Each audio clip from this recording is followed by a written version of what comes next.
ఏంటి రేపు మన ఊర్లో ముగ్గుల పోటీ ఉందంట. మీరు 2 కేజీలు ముగ్గు పిండి తీసుకొస్తే నేను వెళ్ళి ముగ్గేస్తా.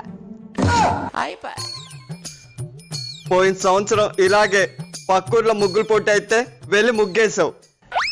వాళ్ళు అది చాతపడి ముగ్గు అనుకొని ఎప్పుడైనా ముగ్గుల పోటీకి మీ ఆవిడని మా ఊరు కానీ తీసుకొచ్చావంటే ముగ్గేయడానికి మీ ఆవిడున్నా చూడడానికి నువ్వు ఉండవని నాకు వార్నింగ్ ఇచ్చారే. నువ్వు ఇప్పుడు ముగ్గేయడం అంత అవసరం అంటావా? నేను బాగా ప్రాక్టీస్ అవుతున్నానండి. ఈసారి మంచి ముగ్గేస్తాను. ప్రాక్టీస్ అవుతున్నావా? ఏ ముగ్గేస్తావో చెప్పే. తెల్లవారి 6 గంటలకి సముద్రం నుండి సూర్యుడు ఉదయిస్తాడు కదండి, నేను చంద్రుడు ఉదయించినట్టు వేస్తాను. అది చంద్రుడని చూసిన వాళ్ళకి ఎలాగ అర్థమవుతాయి?